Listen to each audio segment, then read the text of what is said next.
Welcome to another in this series of myths and misunderstandings about this laser technology. Now, you may notice that I'm wearing a branded t-shirt, both my brand and Cloud Ray. Now, that doesn't mean to say I'm a Cloud Ray employee in any way, shape or form. The only benefit from Cloud Ray that I get is that if I want some lenses, they appear on my doorstep. But on the other hand, I provide technical advice and guidance to them.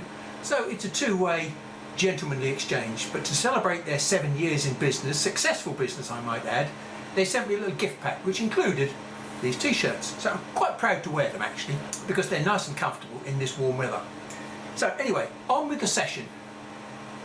Today's session is all about air assist. Now, I've tackled this problem several times before, but it's mainly been from the point of view of what does air assist do for us? What do we need out of air assist? How does it help us with the cutting and the engraving processes? That's not the purpose of today's session. Today is all about breaking down the myths associated with the physics of air assist. Now, there are many videos out there that purport to show you how to upgrade your machine with a much bigger air compressor.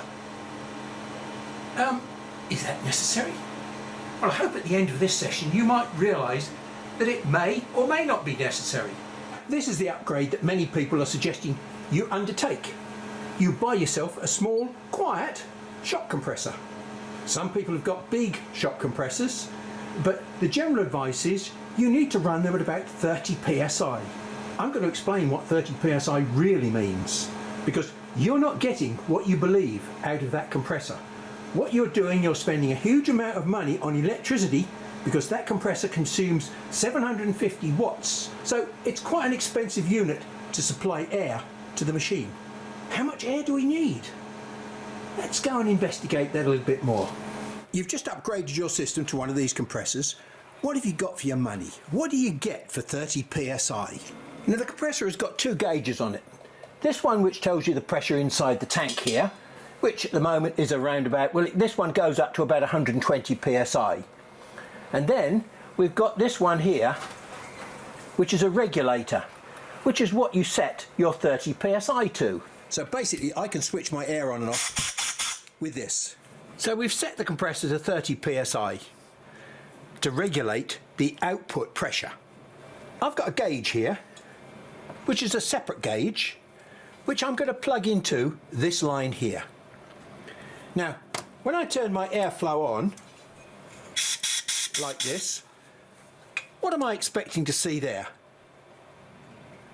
The answer is not 30 psi, because 30 psi exists inside the valve there, and it means that this valve will deliver up to a maximum pressure of 30 psi. Not flow, it doesn't deliver pressure, it limits the pressure and supplies flow. So what we're getting out of this tube here is flow. And at what pressure? Nothing. The reason why it's nothing is because the air is escaping. The flow is not sufficient to drive that gauge up to any significant pressure. There's no resistance in the system to cause a pressure backup. If I put a plug in there and block the system off, now this gauge only goes up to 15 psi, so I'm going to have to be a bit careful. But look, as you can see, now when I pull the trigger on, I can go over 15 psi. There's my 30 psi. It's in a closed system. The regulator is regulating the pressure to a maximum pressure of 30 psi. It's not regulating the flow. The flow is limited by whatever the design is within this block here. A bigger regulator will allow more flow for 30 psi. Now look, if we take a nozzle, it's got a 2.5mm hole in the end. Let's plug that 2.5mm hole onto our system. And we're going to put a hole there. So what's outside here is normal atmospheric pressure. What's inside here is some pressure that's caused by the resistance of me blocking off the airflow. So as I block off the airflow, we get about just about 3 psi. not 30 psi. The 30 psi is just something that's in the regulator that limits the maximum pressure that can ever exist in that line. If you allow the pressure to leak away through a hole, you will get flow. So there's a strange relationship between pressure and flow. And with a 2mm hole, for this particular size of regulator, we can only ever get 3 psi build-up in this system. You may decide that you're going to put in another valve there, which is the thing that's going to give you blow or no blow. So when you want blowing, you allow that valve to open. Now, what's inside that valve there is another orifice of some sort, another restriction in your system. So now you haven't just got one resistance in your system, you've got 2 resistances in your system. This is starting to get a little bit interesting. So let's go and have a look at what the reality of the situation is when we put things together. Now, I'm using this machine as a demonstration workbench at the moment, and we're not really going to turn the machine on. I come from a background many years ago of metal cutting laces, where you need high pressure gases to perform the cutting operation. When I got my first machine from China, it came with a silly compressor that looked like this. I laughed. That's useless. High pressure gas is what we need. After all, I knew a lot from my metal cutting laser days. I'm not going to explain the problems that I had, but after 2 weeks, that's the air assist that I've got on my machine, and it's coming from one of those little pumps at the back there. All my machines are running off this very low, it's about 2.5 psi air supply. Now, when I say 2.5 psi, this is not 2.5 psi air. But if I stop the flow, the pump will build up to 2.5 psi. But that's with no flow. So there's some strange physics going on here that you need to understand about flow and pressure in gases. And that's what we're going to talk about today, because many people, when they upgrade their machine, are also upgrading them with a control valve of some sort to regulate the flow, because you can either select in RD Works or Lightburn to have airflow or no airflow. And generally, as I found out at an early stage, you need airflow for cutting, and you need only lens protection airflow for engraving. We're not going to go into that aspect of it, but we are just going to talk about the problem of creating large amounts of airflow for cutting, which is what most people are trying to do. So, my first question is, have you got one of these valves? It's an SMC valve. The key thing is to look on the bottom. This one is nearly £40 here in the UK today. You can buy the same thing off of Amazon or eBay for probably something in the region of a third of that price, but it's not an SMC valve. If you read carefully, it says SMC type valve. But this is the key thing that you're looking for with an SMC type valve. This means it is a poppet valve. Internally, it looks a bit like this. It's actually got a little spool valve inside there, which is basically a poppet, as they call it, because it either seals on this bottom face here or on this top face here. But there's an annular space through which the air flows around the outside of that poppet valve. Okay, so there's a reasonable amount of flow through these valves. There isn't very much restriction. First question is that the sort of valve you've got?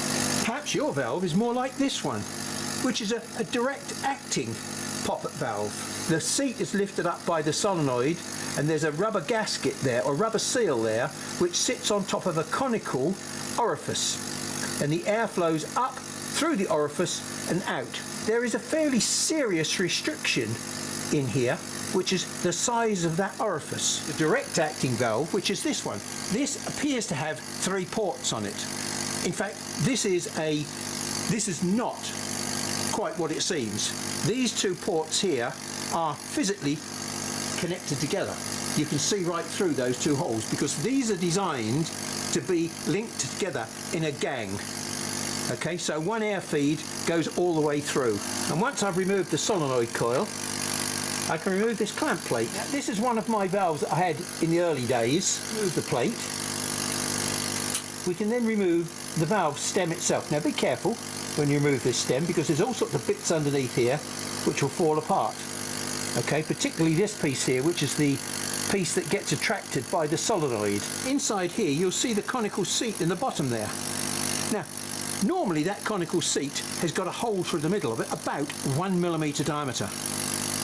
I've been in and doctored this valve because when I first used it, it didn't give enough flow. So because this is not going to be used at 80 psi, the normal application for these valves, it's only going to be used at 2, 3, 4 psi, I felt I had no problem at all in opening up that orifice because I wouldn't be damaging the valve at all. So that's already got something like a 2mm hole in it to allow air to pass through it, more air to pass through it. And there's the rubber seal that pushes down with a spring on top of that orifice. So if your pressure is such that it can overcome this spring by making the hole too big, you'll basically mess the valve up. Let's turn the air off, shall we? You've heard my air working now, and you can hear it's pulsing. Everybody thinks that pulsing air is bad. There is a myth that says that pulsing air causes all these striations on the sides of your cut. You can believe that if you like. You just turn your air right down, the striations don't disappear. And for the purpose of this test, I've got a separate 24-volt supply which I'm using to drive these solenoid valves. You can see the green LED coming on and off. Let's test this with my 2.5 psi air supply. You saw that when I connected the pressure directly to that outlet there, I had 2.5 psi. What have I got now? Nothing. Well, the only reason I've got nothing is because all that pressure is forcing the air through here, and I've got no pressure in this line at all. Let me put a plug in that hole, and now all of a sudden we've got no leakage in the system, and I'm at 2.5 psi. So let me remove the plug, and now what we'll do, we'll put our solenoid valve in the system. I've got a little flutter on there, as you can see, because the air is bypassing out of here. Whereas when I turn the solenoid valve on, I've now got the air coming out of here, which is what I want. So I'm coming in and out. But where am I going to? Check. Got 0 psi, so I've got virtually 0 resistance in this line here. We're trying to force air through this 2.5mm hole in the end of our cutting nozzle. So let's plug that in, and let's see what pressure we've got now. Virtually nothing.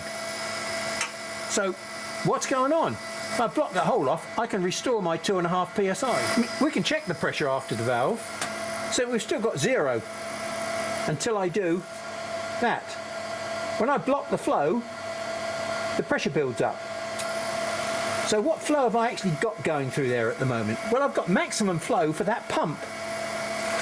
How can I find that out? There's a simple way of just looking at the flow, the airflow that's coming out of this nozzle.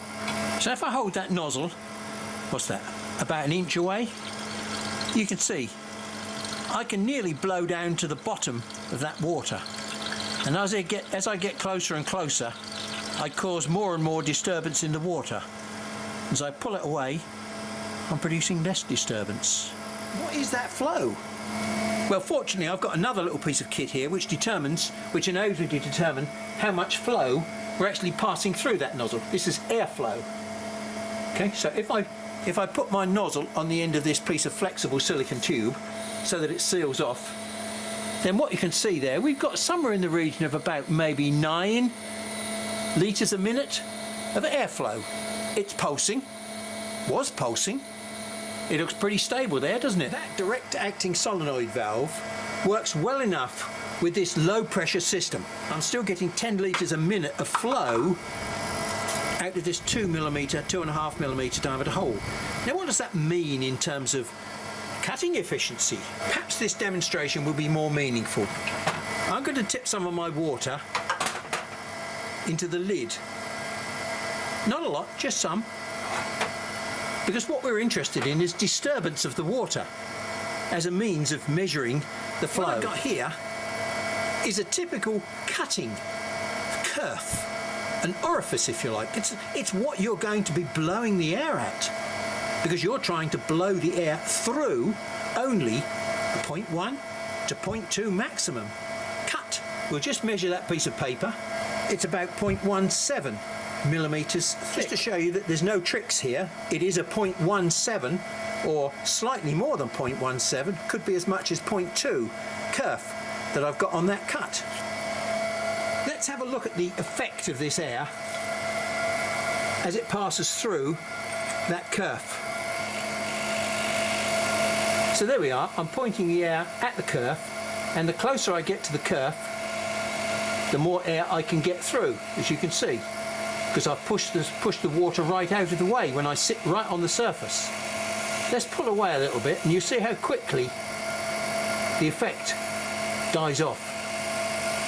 I don't need very much airflow to go through that kerf.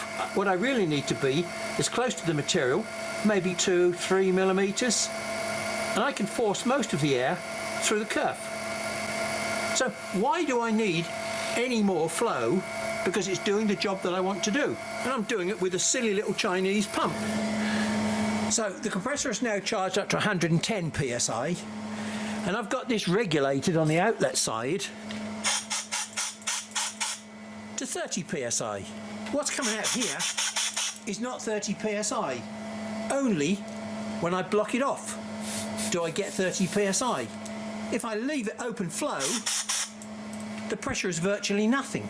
So there's only 30 psi behind that valve, not in this line. So let's connect our piece of spaghetti up to the high pressure 30 psi apply line. But as soon as I open the trigger, we've got air coming out of here. And what pressure have we got in the system? We've only got about 1 psi. Why is that? What about the flow rate? I'm over 20 litres a minute. But what I'm measuring now is the pressure that's between the valve and the nozzle. The flow is still roughly the same. The only thing that I'm doing is I'm looking at a different point in the circuit where the pressure is. So it's 12.5 psi now. So I've lost 12.5 to 2.5. I've lost 10 psi across that valve because of the restriction. So if I take the valve out of the circuit and just look at the restriction of the nozzle, I've got round about 3 psi, 3.5 psi coming out of there. Okay, so we've got a much higher flow, but do we need it? If you listen in the background, if I run this, I'm draining my compressor very quickly. I'll keep it on.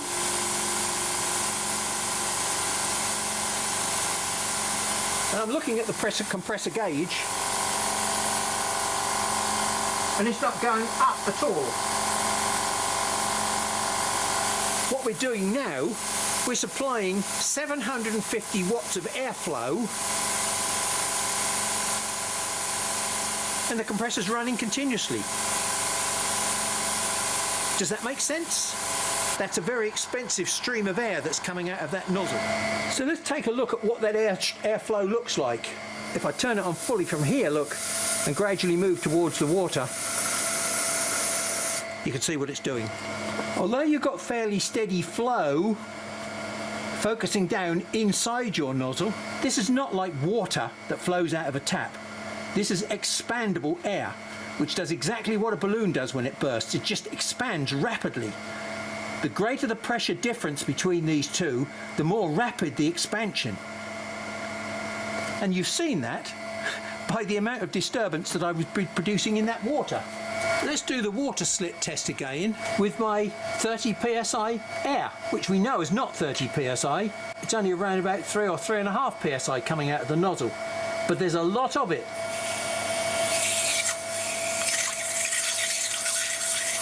Yeah, it's definitely getting through the kerf, but do we need that much? As I said, that's very expensive kerf clearance air. Most of the energy that you're putting into that is being lost in your system, overcoming resistances of the valve and the resistance of this orifice at the end here. This valve will be a lot more efficient, and you will probably be able to run your system at maybe only 10 psi and get more than adequate flow. This valve with the spool in it only works if you're going to use probably 25 or 30 psi. We're now running off of my 2.5 psi little Chinese pump, and we're showing 0 psi on the gauge. So let me turn the solenoid on. Did I turn it on? Yes, I did. I turned it off. And on. The green light is on. So the point that I'm really making there, 2.5 psi is not enough pressure to make this spool change over. So if you're using a Chinese pump, you can't use one of these 3-port spool valves, because although it's got huge flow on it, it won't work. So here we've got the proper SMC valve, and we're going to run it with 30 psi, and I'm still only getting around about 2 psi at the nozzle. That's the pressure differential that's driving the air across the nozzle. Again, we've got lots of good flow there, but it's expensive flow that we don't need, because we've already seen that somewhere in the region of 10, 8, 12 litres a minute is perfectly adequate to force air through that very, very small kerf. If you're really insistent on having high pressure and high flow, look, I'm going over 15 psi when I block the nozzle off. And my flow rate, 13 or 14 litres a minute, more than adequate for doing the job. I'm using a little Chinese again, vacuum come air compressor pump. Cost me about $20. It consumes 40 watts, and it's actually more efficient, although a little bit noisier, than the Chinese diaphragm pump. This is a diaphragm pump as well, but it's a much smaller diaphragm. This is a DC motor running off 24 volts, which means after a while I suppose the brushes will wear out. The point I'm really making is it doesn't require a very expensive pump to generate reasonable flow through the kerf. What are you trying to achieve? The one thing that the Chinese tell you is that the air assist is to blow the smoke off your engraving so you can see what you're doing. But all that's doing is really just blowing the brown, sticky, resinous fumes back onto your work. Now, you've seen this drawing before, but I've modified it a little bit now to show the reality of what we've already seen. With your 30 psi, you're able to generate maybe 2 or 3 psi pressure, and 2 or 3 psi pressure difference across this nozzle, as you've seen, is going to produce an explosive flow of air that is very turbulent as it comes out of the nozzle. What are we trying to do with that? Well, I've demonstrated that we're trying to get that airflow through a very small kerf. And so when you look at this diagram, you can see very clearly that the closer you can get your nozzle to the kerf, the more efficient your airflow will be through the kerf. Just with half a psi from my little Chinese pump, I can get 8 litres a minute through there, and I can get away with even less than that. But then again, people say to me, but yes, when I use 30 psi, I get much better cutting. Well, maybe you do, but maybe it's not for the reason that you think. Maybe it's not the airflow. Maybe it's in fact the fact that you're trying to cut too fast. Because when you cut too fast, what you do, you produce a cut which is shaped like this. So what you're doing, you're driving all your airflow into there, but you're choking it with this little restriction at the bottom here. Yes, your pieces will fall out. What are you doing?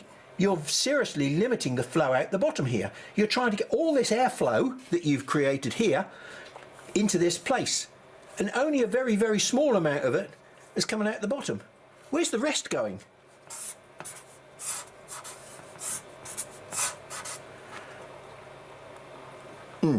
It's choked. It's got to go somewhere, and it will tend to run out the back of your cut along the kerf. It's not going out of the bottom of the kerf. Very little of it is going out the bottom of the kerf, all right? But you are blowing the smoke away. So you are thinking that you're actually getting a more efficient cut because you're blowing the smoke away, but you're not blowing it out the bottom of the cut. What you're blowing it out along the length of the cut, the trailing part of the cut.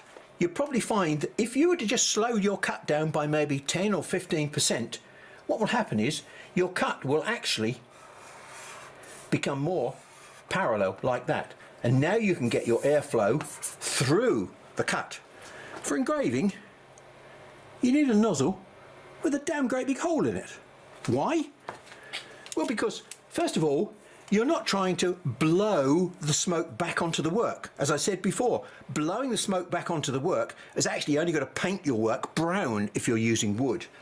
So what you're really trying to do with cutting, you need it close onto the work, but with engraving you really need a big nozzle, and you need sufficient airflow through that nozzle, enough to protect your lens from the smoke that comes upwards. So you need that distance there to be as big as possible. There are many other things that affect the quality of your engraving, but that's one of the key factors. Low air pressure, big distance.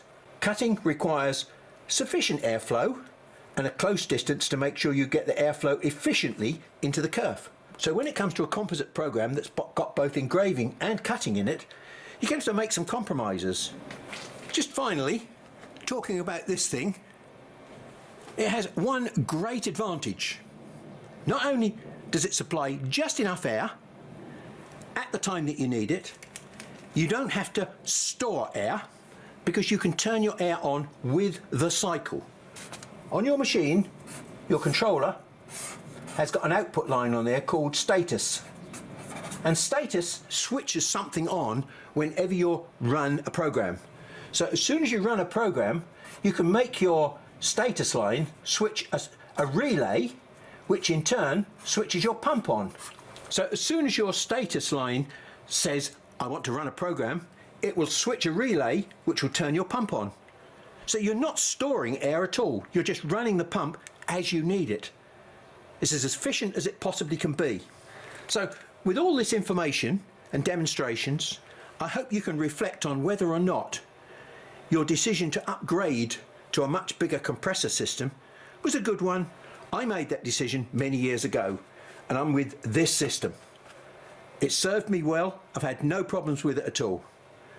Well, thanks for your time today, and we'll look into some more myths on another occasion.